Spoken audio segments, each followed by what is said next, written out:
The new Africa. We look outside our windows to view the civilization that surrounds us.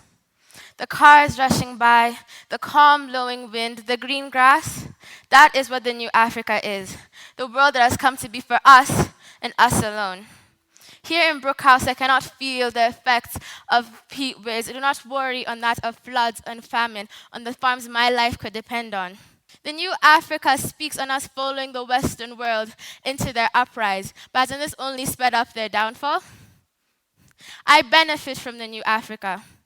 I benefit from the Africa that promotes matatus and tuk-tuks without the society ever questioning the fuel that they run on, condemning our future. I benefit from the Africa that builds factories that produces pollutants day by day by day. We're being colonized by the Western world's concepts, the concepts of fossil fuels to be our reign. My grandmother found peace in the old Africa we diminish, the old Africa that we deem inferior. What is that to say about myself, my children, my grandchildren? The transition to the future is the one supposed to be of change, development, and growth. The only change I see is that of our planet's climate. The only development that I notice is that of the fear in a farmer's heart. And the growth? But the growth is simply non-existent because of our barren lands that we have been plagued with. In this country that we sit oh so comfortably in lie 2 million Kenyans who die of climate-related starvation. The farmers rely on the rainy season that is expected year by year by year, but are devastated when they never arrive. Constantly failed by the mistakes we make in our so-called new Africa, with everyone aware of the consequences we live not by. If my first statement did not move you, maybe this might. Our rivers are drying. Our harvests have failed. Our storehouses stand empty. Our animals and people are dying. We are dying. I have seen with my own 2 eyes people mourn and grieve at the sight of a dried up river after walking miles to find a source of water, to find a solution. This is not only occurring in Kenya. Algeria has been plagued by deadly heat waves and wildfires. Nigeria and Uganda have floods. The devastating hurricanes, only to add on to this list.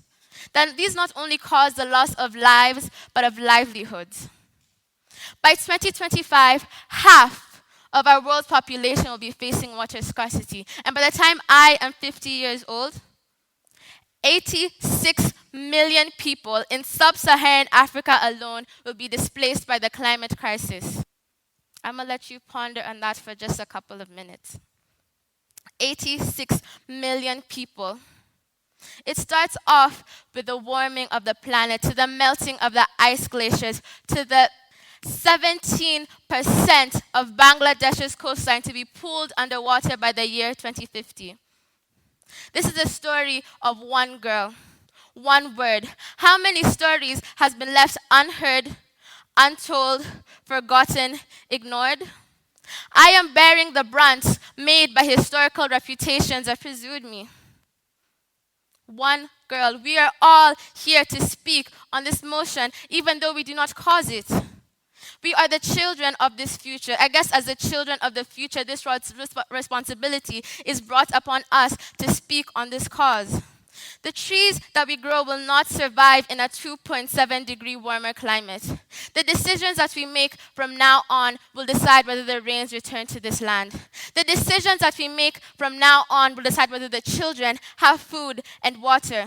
The decisions that we make from now on will decide whether the fruit trees will grow or perish.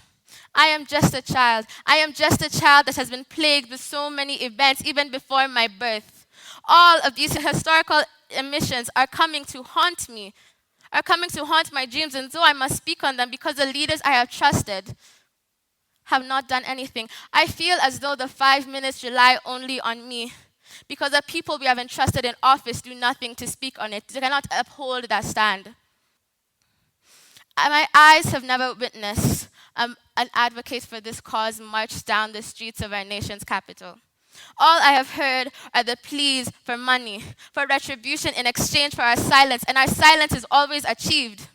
Which is why I urge you all to join the KOEE or the KCIC in order to create new businesses, not only to help ourselves, but to make sure Kenya's standpoint is known to the rest of the world, to make sure Kenya is known in its support against this climate change crisis. I cannot urge you all to march down the street, but what I can do is ask you to use the devices that we are blessed with in this generation in order to spread the word of the stories that are unheard, untold, forgotten, and ignored. We cannot rely on the future to be the change. There are countless other organizations that could help us, that could help this solution if we just join them. We cannot rely on the future. That is a point I've stated before and I'll continue stating. Because we are the future. We are the children of this future. No matter how old you are, you can still make an indent. You can still make your point known. You can still spread your solution. We are the change. Thank you.